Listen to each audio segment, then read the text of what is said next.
qui sont venus, qui ont répondu à cette invitation et qui sont venus célébrer l'Éternel des armées. Aujourd'hui, nous sommes dans notre dimanche de Pâques, où nous voulons parler de Pâques. Le thème que Dieu m'a mis à cœur que je partage avec vous ce matin, je l'ai intitulé « La rencontre qui transforme ». La rencontre qui transforme. Nous irons chercher notre texte dans le livre des Actes des Apôtres, au chapitre 9, verset 4. Actes des Apôtres, chapitre 9, au 4e verset. La Bible nous dit exactement ceci. Il tomba par terre et il entendit une voix qui lui disait « Saul, Saul, pourquoi me persécutes-tu » Il tomba par terre et il entendit une voix qui lui disait « Saul, Saul, pourquoi me persécutes-tu » Bien-aimés, au travers de ces textes, qui est dans le livre des Actes des Apôtres, nous voyons la réponse de Paul lorsqu'il est arrivé au Saul.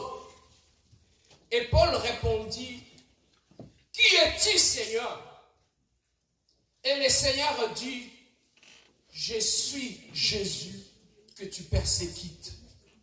Il te sera dur de rejamber contre les guillons. » Ça, c'est la réponse que Dieu avait répondu à l'apôtre Paul lorsqu'il est arrivé au Saul. Bien aimé, dans ces textes, on est en train de nous parler de l'histoire de la conversion de Paul, qui était autrefois Saul de Tarse. Bien aimé, Paul, il fut un juif qui a grandi dans la culture pharisienne, il a grandi dans la loi, il a grandi dans le Torah, où on lui a appris, on lui a conditionné, on lui a inculqué dans sa tête le respect de 613 lois qui étaient dans le Torah. Paul a grandi dans ça. Il connaissait la loi et il a grandi dans la loi. Et Paul, au plus il était exposé à la loi, Paul avait commencé à développer une sorte de zèle par rapport à sa foi. Bien-aimé, il a grandi dans ces systèmes. Il a grandi dans cette culture pharisienne qui était née depuis le 2e siècle avant Jésus-Christ, où il fallait respecter scrupuleusement la loi.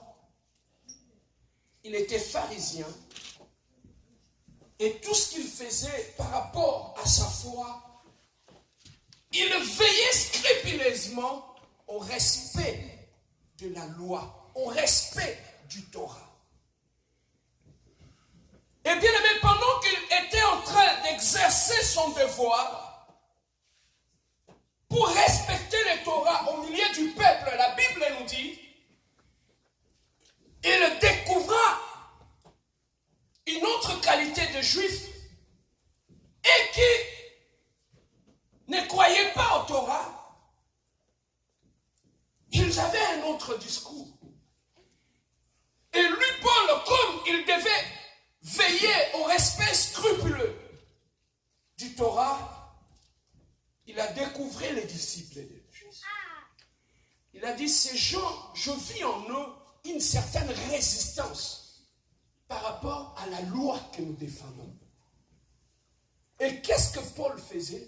Il a commencé à persécuter cette catégorie de juifs qui ne croyaient pas ou qui résistaient contre la loi du Torah. Et Paul, dans son zèle, il a commencé à persécuter ces chrétiens. il a commencé à tuer ces chrétiens. Il a commencé à arrêter ces chrétiens. Et les chrétiens, par peur de Paul, bien-aimé, ils faisaient peur. Et les chrétiens commençaient à se cacher. Et bien-aimé dans le Seigneur, l'œuvre de Dieu commençait à recevoir un choc par rapport à ce que Paul faisait. Comment il traquait les chrétiens comme des rats. Il les poursuivait pour les détruire. Tous ceux qui croyaient en Jésus-Christ, ils étaient un problème pour lui. Il le maltraitait, il le traitait très mal. Jusqu'à ce qu'un jour, il se réveilla sur le chemin de Damas, pendant qu'il allait pour accomplir sa mission, persécuter les chrétiens. Comme d'habitude, il le faisait. Mais ce jour-là, quelque chose se passa dans la vie de Simon-Pierre. Pendant qu'il s'avançait pour persécuter les chrétiens, pour lui, Paul, il croyait bien faire, parce qu'il faisait respecter la Torah. Il croyait bien faire en persécutant les chrétiens. Mais bien aimé, pendant qu'il croyait bien faire, mais le grand problème, il avait un problème avec Jésus-Christ. Il avait un problème avec Dieu. Pour lui, il croyait persécuter les humains, des hommes qui étaient semblables à lui, qui étaient dehors la loi. Mais bien aimé, la Bible nous dit, ce jour-là, sur le chemin de Damas, pendant qu'il progressait dans son zèle, une lumière est apparue et l'a frappé en plein visage. Et sur les champs, le grand Paul, celui qui faisait peur, il a rencontré une lumière qui lui a envoyé au sol. Paul est tombé. Et lorsqu'il était tombé, qu'est-ce qui est arrivé dans sa vie? Automatiquement, il était devenu aveugle.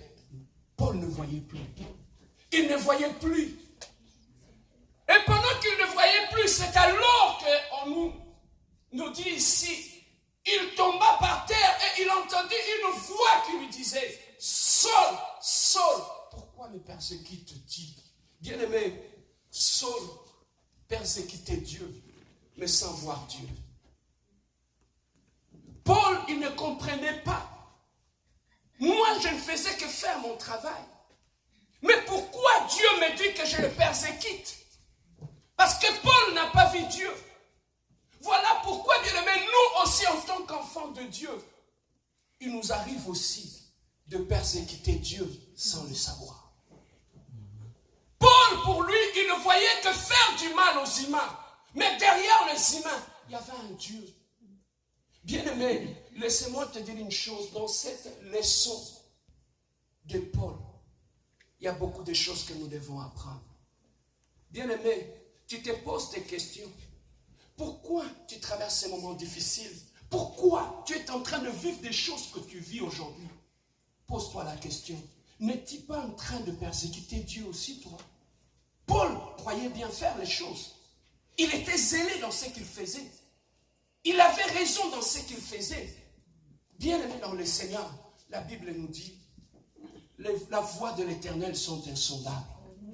De la même façon, le ciel et la terre sont séparés. Nos pensées sont séparées des pensées de Dieu. Bien-aimé, dans la vie, moi j'ai appris cette leçon. Dans certains cas, tu peux croire que ce que tu fais, tu as raison. Mais alors que tu n'as pas raison, tu es en train de persécuter Dieu.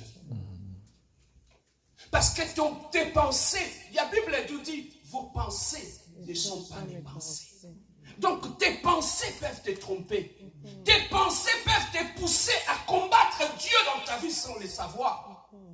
Tes pensées peuvent te pousser à haïr des gens sans le savoir. Tes pensées peuvent te pousser à être méchant vis-à-vis des autres sans le savoir. C'est comme Paul. Il croyait bien faire, mais il était à la rencontre de Dieu. Bien-aimé, depuis que moi j'ai compris que mes pensées ne sont pas les pensées de Dieu, je ne m'appuie pas sur mes pensées pour prendre des décisions. Je cherche la volonté de Dieu. Car dans mes pensées, en m'appuyant sur mes pensées, je peux me tromper. Depuis que j'ai compris cela, beaucoup de gens, des chrétiens, Dans leur vie, ils pensent que leurs pensées, ce sont les pensées de Dieu. Tout ce que je fais, c'est comme ça que je dois le faire. Et Dieu est avec moi. On se trompe. Voilà pourquoi, bien-aimé, ne t'appuie pas sur tes pensées, parce que tes pensées ne sont pas les pensées de Dieu. Pour prendre une décision dans la vie, ça commence par nos pensées. Tu arrives à prendre tes pensées, à les matérialiser. Je réfléchis, je pris telle décision. Mais qu'est-ce qui te dit que cette décision est la volonté de Dieu? Parce que tes pensées ne sont pas les pensées de Dieu. Je pense épouser cette sœur. Mais qu'est-ce qui te dit que ces pensées d'épouser cette sœur viennent de Dieu? Je pense épouser cette frère parce qu'il chante bien à la chorale. Qu'est-ce qui te dit que ces pensées-là, ce sont les pensées de Dieu? Voilà comment nous arrivons à nous tromper. Parce qu'on croit que nos pensées, ce sont les pensées de Dieu. Paul croyait bien faire les choses, mais il faisait mal. C'est comme ça aussi, beaucoup de nous chrétiens bien-aimés, nous faisons des choses que nous croyons bien, mais nous faisons du mal à nos prochains. Bien-aimé, Paul, Dieu lui a dit, pourquoi me persécutes-tu? Bien-aimé, depuis que je méditais ces versets, j'ai compris que en faisant du mal à ton frère ou à ta soeur, ce n'est pas à lui que tu le fais, c'est à Dieu que tu le fais. Voilà pourquoi beaucoup de gens ont eu des problèmes avec Dieu sans le savoir. Parce que tu es allé toucher à une personne croyant que tu lui fais du mal. C'est Dieu qui est derrière cet homme. Papa, Dieu se cache. Dieu se cache dans l'homme. Donc tu peux toucher à un homme sans le savoir, tu touches à Dieu. Beaucoup de gens aujourd'hui, leur vie est allée en envers, tout simplement parce qu'ils sont touchés à Dieu sans le savoir. Paul avait touché à Dieu, il est tombé à terre. Lorsque tu touches à Dieu dans ta vie au travers de ton frère, de ta sœur, tu ne resteras pas debout, tu seras à terre. Can I talk? Yes. Amen. Let's continue. Tu te poses des questions. Pourquoi je suis à terre? Pourquoi tout ce que je fais est à terre? Mais c'est parce que tu es allé persécuter Dieu. Le mal que tu fais à ton frère, tu ne sais pas que c'est Dieu que tu touches. Bien-aimé, j'ai compris une chose. Quand je vis les sacrifices que les serviteurs de Dieu font pour l'avancement de Dieu, je vis des pasteurs de foi. Il n'a rien à manger. Mais il fait de longues distances pour aller prêcher la parole de Dieu. J'ai vu de pasteurs, je ne parle pas de faux, je parle de vrais pasteurs. J'ai vu de pasteurs quitter son lit, dormir par terre pour prier pour le bien des gens qui sont dans l'église. Bien-aimés, voilà pourquoi, j'avais dit ça l'autre fois, on se pose des questions de foi. Comment le pasteur est béni et les gens de l'église sont pauvres? Les gens pensent que deux fois le pasteur est en train de rançonner les gens. On se trompe. Pendant que toi tu dors, à 2 heures du matin, moi je quitte mon lit. Je commence à prier pour toi. Jusqu'à 5 heures du matin. Le matin, si Dieu me bénit, tu vas dire que j'ai volé ton argent? Non. La Bible dit, tout ce que l'homme aura sémé, il est moissonné. Quand dans la nuit, je me lève, je dis, Seigneur, bénis cette sœur, bénis ses frères, bénis cette famille. Je ne sème pas la bénédiction dans ta vie. Amen. Tu veux que je récolte quoi? La bénédiction. Et quand Dieu me bénit, tu dis qu'il a volé l'argent de l'église. Non. Pendant que le pasteur prie pour toi, toi tu dors. Tu ne pries pour personne. Et comment tu vas être béni? Et si tu n'es pas béni, tu vas dire que Dieu n'est pas dans cette église. Dieu n'est pas avec ces pasteurs-là. Bien-aimé, Paul, il croyait bien faire les choses jusqu'à ce qu'il ait allé toucher à Dieu. Voilà pourquoi je vais nous interpeller aujourd'hui, bien-aimé. Dieu nous dit une chose. Vis en paix. Cherchez la paix avec tous. Pourquoi Dieu nous interdit d'être en conflit avec les autres? C'est parce que tu risques d'aller toucher à Dieu sans le savoir. Paul ne voyait pas Dieu, il voyait les humains. Il les persécutait, mais dans la persécution, il est allé toucher à Dieu. Regarde ton voisin. Dis-lui, papa, maman, est-ce que ce que tu vis, tu n'as pas touché Dieu?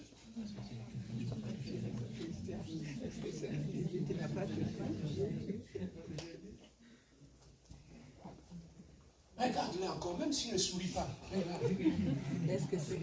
Dis-lui, quand tu critiques les autres, est-ce que ce n'est pas Dieu qui critique? Regarde-les que tu places dans la vie des autres. Beaucoup de gens aujourd'hui sont sous la malédiction, sont maudits, les choses ne marchent pas dans la vie, c'est tout simplement par rapport à la sémence qu'ils sèment dans la vie des gens. Tu es toujours en train de critiquer les autres, tu es toujours en train de colporter, de parler derrière le dos des gens. Qu'est-ce que tu veux récolter là? Qu'est-ce que tu veux récolter? La Bible dit, écoute les principes chrétiens. Je bénirai celui qui va te bénir. Amen. Quand tu bénis ton voisin dans tes paroles, Dieu ne te bénira pas. Amen. Quand tu le maudis dans tes paroles, Dieu ne te maudira pas.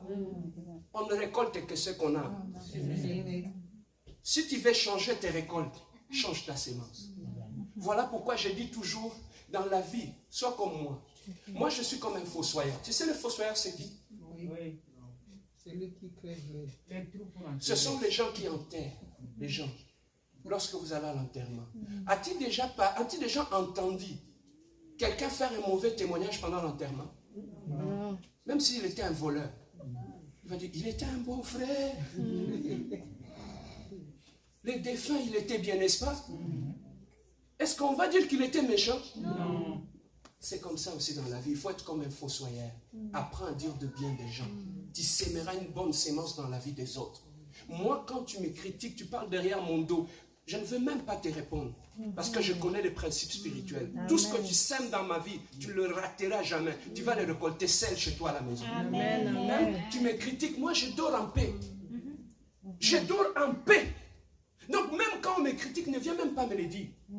Parce que lorsque tu sèmes toi-même, tu vas le récolter chez toi à la maison. Aujourd'hui, on a chassé des démons, non? Tu as chassé des démons. Est-ce que les choses ont changé? Change ta sémence. C'est que tu sèmes dans la vie des gens. Et tu vas récolter la bénédiction. Paul était en train de s'aimer la persécution dans la vie des chrétiens. Il est tombé et les yeux sont partis. Et ces jours-là, bien-aimés dans le Seigneur, il a entendu Dieu lui dire, Saul, pourquoi me persécutes-tu? Envoie-moi le verset suivant. Il répondit, qui es-tu, Seigneur? Il ne connaissait pas Dieu. Et le Seigneur lui dit, je suis Jésus que tu persécutes. Il te sera dur de les jamber contre les aiguillons. Bien-aimé, faire du mal aux enfants de Dieu, tu auras un problème avec Dieu. Faire du mal aux frères à l'église, tu auras du mal. Voilà pourquoi moi j'ai un principe. Je respecte tout le monde dans l'église. Même s'il est petit, même s'il est grand. Tu sais pourquoi? Parce que je ne sais pas où est-ce que Dieu se cache. Je vais vous faire un témoignage. On était en prière, en retraite, lorsque nous étions au pays. On était à 15 personnes. On a prié pendant 3 jours. On n'a pas entendu la voix de Dieu. Le 3e jour, on voulait terminer notre retraite de prière. Ils ont dit, pasteur, fais la prière finale. J'ai commencé à m'inquiéter. J'ai dit, Seigneur, tu n'as pas parlé, tu nous as révélé rien pendant 3 choses. Pourquoi, Seigneur? J'étais en train de me poser cette question dedans de moi. Et pendant que je le faisais, je vis une sœur dans le coin. Elle était mal habillée. Elle avait l'apparence d'une personne qui était perdue. Il y a une idée qui m'est montée dans la tête. J'ai dit, on va cotiser.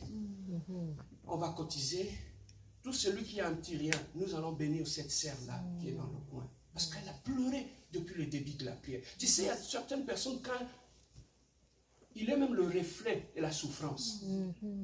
Tu regardes la souffrance dans ses yeux. On a pris le pain qu'on avait, on a donné à la sœur. J'ai dit à tout le monde, fermez les yeux, je vais faire la prière de clôture. Bien aimé, quand ils ont fermé les yeux, j'ai voulu ouvrir ma bouche. Sur les champs, Dieu a commencé à parler.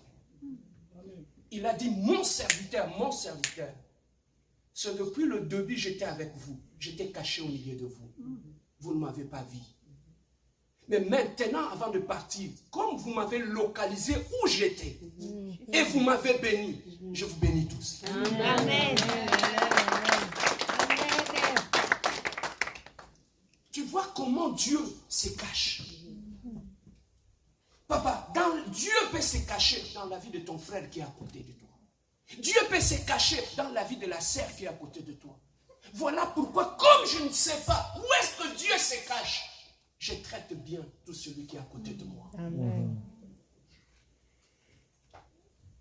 Est-ce que quelqu'un a compris? Amen. Je suis Jésus, le Seigneur que tu persécutes. Il était caché dans la vie des hommes, mais sans qu'on le sache. Voilà pourquoi les gens qui parlent trop, qui ne réfléchissent pas, qui agissent de n'importe quelle manière avec les autres, trop souvent ils ont des problèmes. Regardez très bien, les gens qui parlent trop, qui critiquent trop, ils ont des problèmes. Tu sais pourquoi? Parce que dans leur vie, ils ont eu à toucher à Dieu sans le savoir. Maman, tu peux prier pour ton mari du matin au soir. Cet homme ne changera pas parce que dans sa vie, il a touché à Dieu. Voilà pourquoi la maison traverse le malheur que vous traversez. Voilà pourquoi dans la vie, soyez prudents. Réfléchissez avant de sortir ce que tu veux dire pour ton frère et pour ta sœur. Paul croyait bien faire. C'est comme moi et toi. Des fois, ce que nous faisons, on croit bien faire les choses, mais on touche Dieu. Il y en a beaucoup qui ont attristé le Saint-Esprit dans leur vie. Ton problème n'est pas les démons. Ton problème, tu as réussi à attrister le Saint-Esprit dans ta vie. Comment? Quand tu critiques les enfants de Dieu, les serviteurs de Dieu, tu as réussi à éteindre le Saint-Esprit dans ta vie. Voilà pourquoi aujourd'hui, tout ce que tu fais, le ciel ne répond plus. L'Église ne nous dit pas ces choses. On nous montre que lorsque les choses ne vont pas, chasse les démons, passe à la délivrance. Mais est-ce qu'on t'a dit déjà que tu as attristé le Saint-Esprit dans ta vie? Voilà les choses que nous devons apprendre. Paul, et lorsqu'il s'est mis debout, on lui a pris, on lui a amené pour le changer. Bien aimé, c'est Paul qui était devenu persécuteur. Il est passé par le processus jusqu'à ce qu'il est devenu un grand apôtre. Il a commencé à prêcher la parole de Dieu avec zèle que vous n'avez pas l'idée. Parmi les apôtres qui sont dans la parole, je crois que personne n'a fait le travail que Paul a fait. Alors qu'il était venu comme un persécuteur. Voilà pourquoi même à l'église, nous devons faire attention. Le petit frère que tu vois qui vient d'arriver là, ne le néglige pas. Il peut être le Paul de cette église. Amen. Ne pense pas parce que nous avions commencé l'église, que ceux qui viennent après, ils sont nuls. Paul est arrivé, il n'avait pas vu Jésus. Mais il a fait le travail plus que ceux qui ont marché avec Jésus-Christ. Amen. Quelqu'un peut venir aujourd'hui et faire le travail que nous n'avons pas fait. Dieu est Dieu. Il fait ce qu'il veut, avec qui il veut. Amen.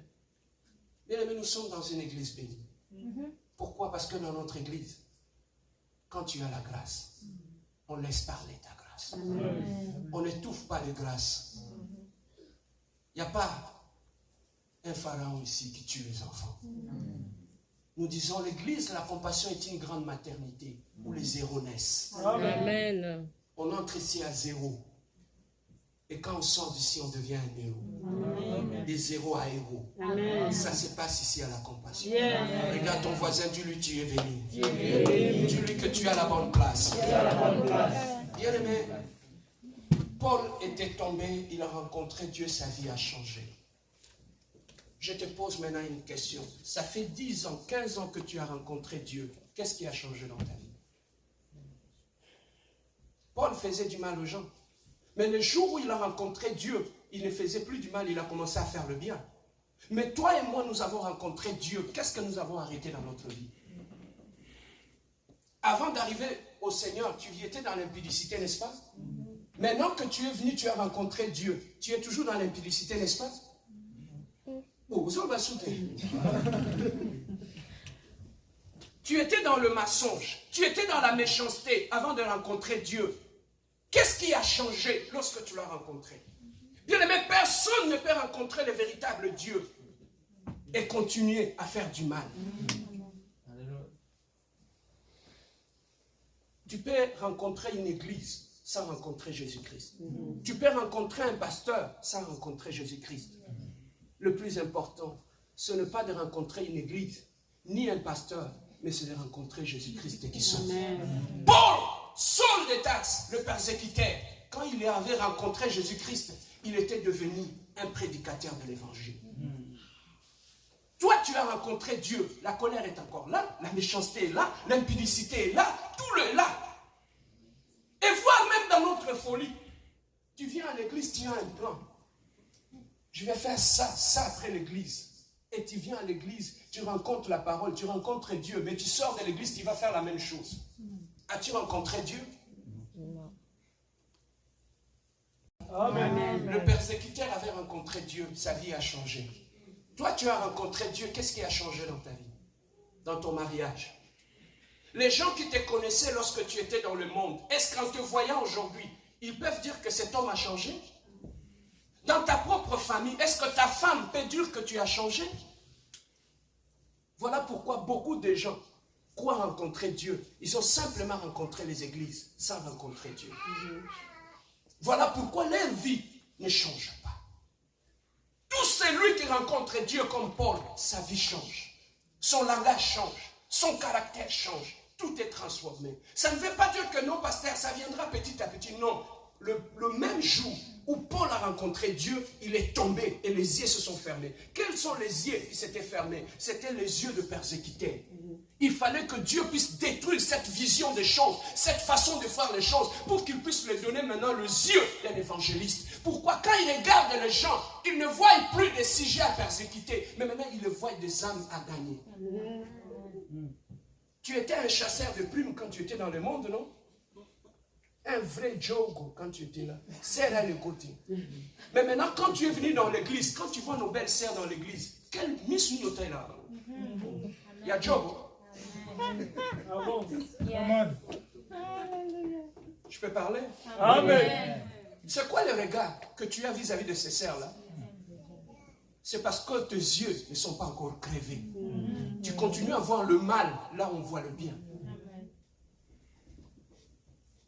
Même le sait, tu étais là. Les belles hommes pour toi, quand tu le voyais ces hommes, c'était pourquoi? C'était des victimes potentielles, non? Mais aujourd'hui, quand tu regardes, le regard de tous ces frères qui te regardent, qu'est-ce que tu t'es dit? Change ton regard. Regarde, regarde la sœur qui est là. Dis-lui, change ton regard. Ou même s'il te fait peur, regarde-lui, dis-lui, change ton regard.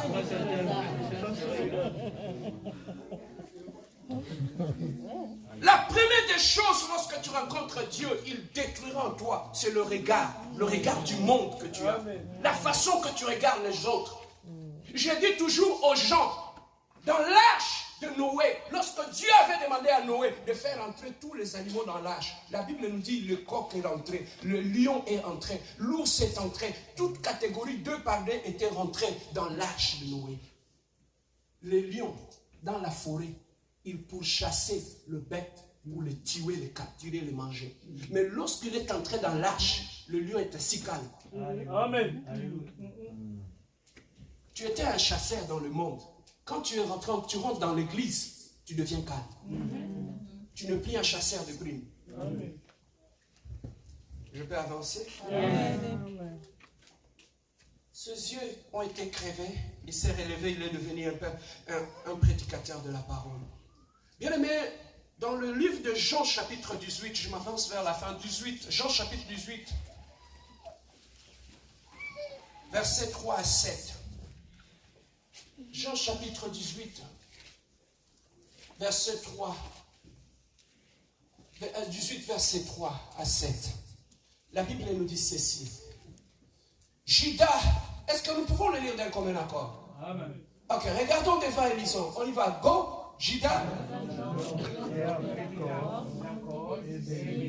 Et convoya les principaux sacrificateurs. Et les pharisiens vinrent là avec des lanternes, des flambeaux et des armes. Ok. Jésus, sachant que ce qui devait arriver, s'avança et leur dit, qui cherchez-vous? Ils lui répondirent, Jésus de Nazareth. Jésus leur dit, c'est moi. Et Judas qui le livrait était avec eux. Ok, on continue. Lorsque Jésus leur dit, c'est moi, ils reculèrent et tombèrent par terre. Lorsque Jésus leur dit c'est moi, qu'est-ce qui s'est passé? Ils reculèrent et Ok. Maintenant, écoutez ceci. Lorsque Paul avait rencontré Dieu, qu'est-ce qui s'est passé dans sa vie? Il tomba. Il tomba. Quand il s'est relevé, sa vie avait changé. Il était devenu un prédicateur de l'évangile. Je vais te faire voir les deux catégories de chrétiens que nous avons. Paul a rencontré Dieu, il est tombé, lorsqu'il s'est relevé, sa vie a changé. Ces gens-là, ce sont les huissiers qu'on avait envoyés pour arrêter Jésus-Christ. Ils ont rencontré aussi Jésus-Christ. Et quand Jésus lui a dit, qu'est-ce que vous cherchez? Ils ont dit, nous cherchons Jésus. Et Jésus a dit, c'est moi. Quand Jésus leur a répondu, lorsque Jésus leur a dit, c'est moi, ils reculèrent et tombent. Ils sont tombés aussi comme ça, par terre. Mais la différence, c'est quoi? Quand ils se sont relevés, ils ont accompli la mission qu'on leur avait envoyée, d'aller arrêter Jésus-Christ. Il y a des gens, ils peuvent tomber, rencontrer Dieu et continuer la mauvaise manière de faire les choses. Il y a des gens, quand ils rencontrent Dieu, ils tombent. Quand ils se relèvent, sa vie change. Il y a des gens, quand ils rencontrent Dieu, ils tombent, ils se relèvent, ils continuent sa mission. Ils continuent à faire le mal. Donc il y a des gens bien aimés dans la vie qui ont rencontré aussi Dieu, mais qui sont restés dans le mal, comme ce huissier-là. Ils ont été envoyés pour accomplir une mission. Mais lorsqu'ils ont rencontré Dieu, ils sont tombés, ils sont relevés et ils ont continué à faire le mal. Je dis toujours au pasteur, c'est bien de faire tomber les gens dans l'église. Mais le plus important, ce n'est pas de tomber pendant la prière. Le plus important, c'est qui tu es quand tu te relèves. Tu deviens qui? Amen. Amen. Combien de gens aujourd'hui tombent dans la prière? Même quand on prie pour les offrandes, ils tombent. Pose-toi la question. Tu te dis, ça t'est déjà arrivé de tomber dans la prière, n'est-ce pas? Ça nous a tous déjà arrivé. Mais quand tu t'es réveillé comme qui? Quand tu t'es mis debout, qu'est-ce qui avait changé dans ta vie? Oh, vous avez sauté. Saul est tombé. Quand il s'est relevé, il est devenu prédicateur de la parole. Les huissiers, quand ils sont tombés, ils se sont relevés, ils ont continué la mission. C'est comme ça aussi. Il y a des gens qui ont rencontré Dieu dans l'église, mais ils ont continué avec leur méchanceté. Ils ont continué avec leur caractère. Ils ont continué à détruire les autres. Ils ont continué dans l'impudicité, dans l'adultère. Ils continuent dans ça, malgré qu'ils ont rencontré Dieu. Maintenant, pose-toi la question. Est-ce que tu es le huissier ou tu es le Paul? Regarde ton voisin, pose-lui la question. Est-ce que tu es huissier ou tu es Paul? Oh, même s'il te fait peur, regarde-le, dis-lui, est-ce que tu es huissier ou tu es Paul? Parce que le huissier ne se transforme pas. Mais c'est Paul qui se transforme quand il se relève. Qu'est-ce qui a changé dans ta vie? Dans l'église, nous voulons avoir des Pauls. Des gens qui ont rencontré Dieu et qui se sont relevés avec un témoignage. Amen. Mais nous ne voulons pas rencontrer des huissiers. Ils sont venus arrêter Christ. Ils sont tombés, ils se sont relevés, ils l'ont quand même arrêté. Il y a des huissiers. Même quand tu lui dis, frère, tu ne peux pas faire ça. Nous sommes contre la volonté de Dieu. Non, on va demander pardon à Dieu. Dieu va nous pardonner. Voilà pourquoi je dis, il faut faire très attention aux gens dans l'église. Oh non, nous sommes dans la grâce. Même si on tombe, on va demander pardon à Dieu. Es-tu huissier ou es-tu Paul? Nous allons terminer par Jean chapitre 7, verset 46 à 48.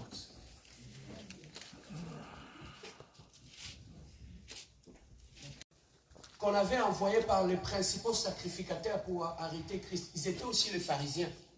Ils ont rencontré Dieu. Ils sont tombés, mais ils ont accompli leur mission. Bien-aimés dans le Seigneur, personne ne peut rencontrer la croix de Jésus et rester la même personne.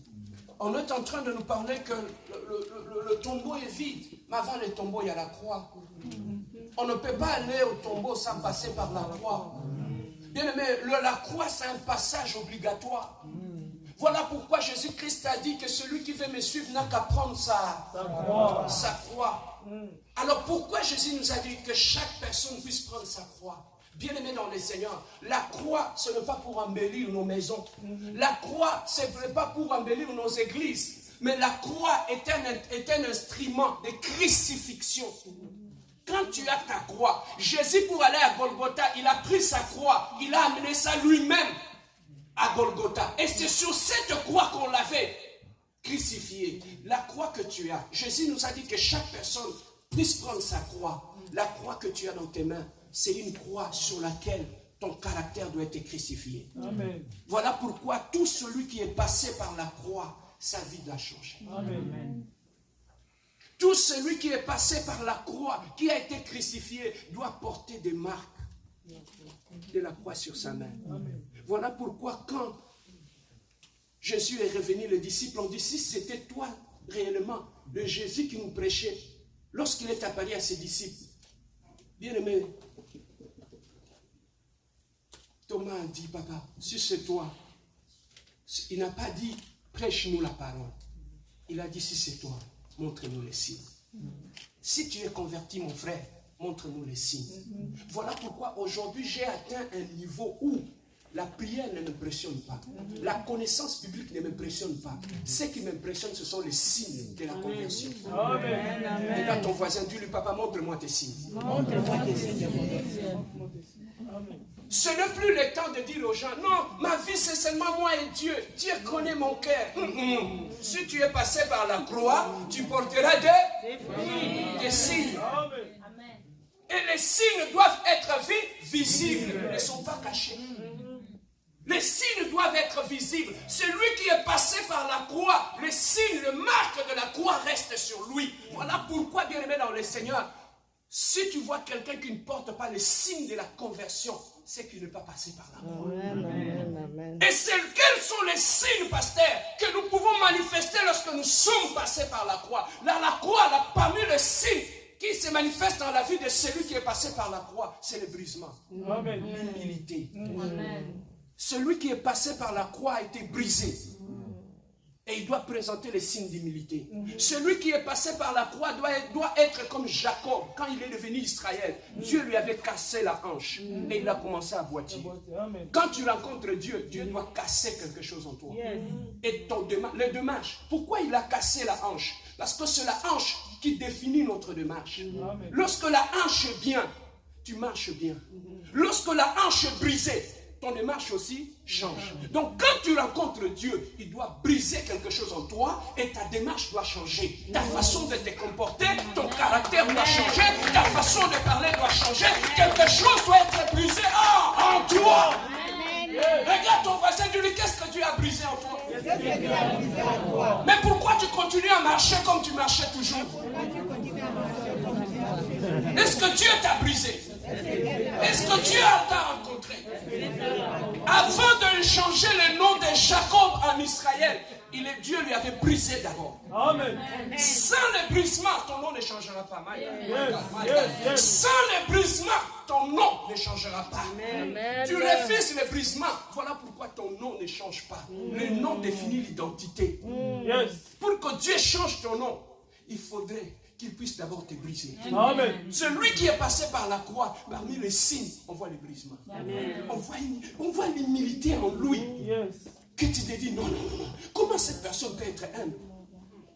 Quelle humilité, papa. Écoutez, je m'arrête là. Quand ils sont venus arrêter Jésus-Christ, il fallait que Judas Iscariote puisse montrer à ces gens-là que Jésus-Christ est celui. Donc quand il était au milieu de ses disciples, il était confondu. Malgré qu'il était Dieu. Papa, regarde un peu cette humilité. Pourquoi nous sommes orgueilleux? Si celui qui était 100 fois Dieu, il était confondu aux hommes, pourquoi nous serons orgueilleux? Car Dieu l'a souverainement élevé. Pourquoi? Parce que la Bible dit l'humilité précède la gloire. Le moyen simple d'éloigner la gloire de Dieu dans ta vie, c'est de marcher dans l'orgueil. C'est l'orgueil qui détruira ta destinée. C'est l'orgueil qui détruira ta grâce. Tu chantes bien, mais c'est l'orgueil qui détruira. Tu es une belle femme, mais ce qui détruira ta vie, c'est ton orgueil. L'orgueil détruit la grâce. L'orgueil détruit la vie. Voilà. On nous parle de Pâques, mais on oublie de nous parler de la croix. Que chaque personne doit passer par la croix. Et parmi les signes, on voit le brisement. On est brisé. Celui qui passe par la croix, C'est sur la croix que Jésus a dit, pardonne-les, car ils ne savent pas ce qu'ils font. Celui qui est passé par la croix, il a une certaine facilité à demander pardon et à pardonner les autres. Si tu n'es pas passé par la croix, tu ne pourras pas demander pardon. Voilà pourquoi dans ton mariage, tu ne demandes jamais pardon. Même quand tu as mal fait, au lieu de demander pardon à ton mari, il y a des gens, à cause de l'orgueil, ils jouent des stratagèmes. Papa, il y a manioko, il y a kanda, au lieu de lui demander pardon pour ce que tu fais. Le coup, l'appelle papa, on appelle le koso.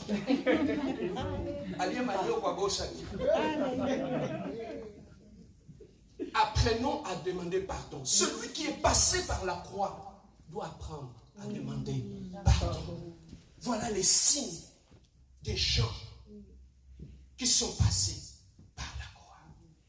Bien-aimés, en ce dimanche de Pâques, pasteur, je vais sortir d'ici. Quel est le message que je vais sortir avec? J'ai une prédication que je dis toujours, à tes résolutions répondra le succès.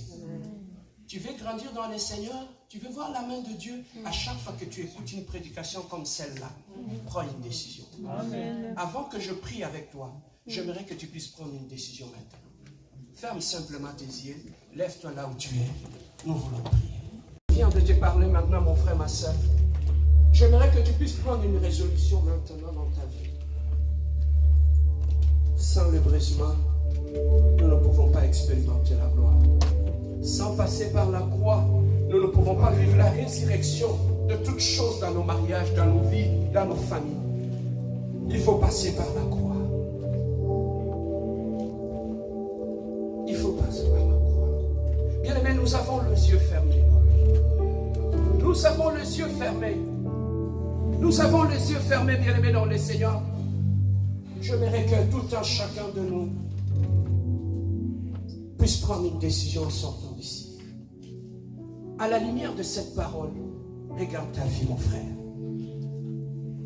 En ce dimanche de Pâques, j'aimerais que tu regardes ta vie au travers de la croix de Jésus. Sans la croix, on ne peut pas connaître la résurrection. Sans la croix, on ne peut pas connaître le brisement. Sans la croix, on ne peut pas expérimenter la gloire de Dieu. Il a dit que chacun de nous puisse porter sa croix. Parce qu'il savait que quelque chose va être crucifié en nous. Bien aimé, j'aimerais que tu commences à prendre une décision maintenant.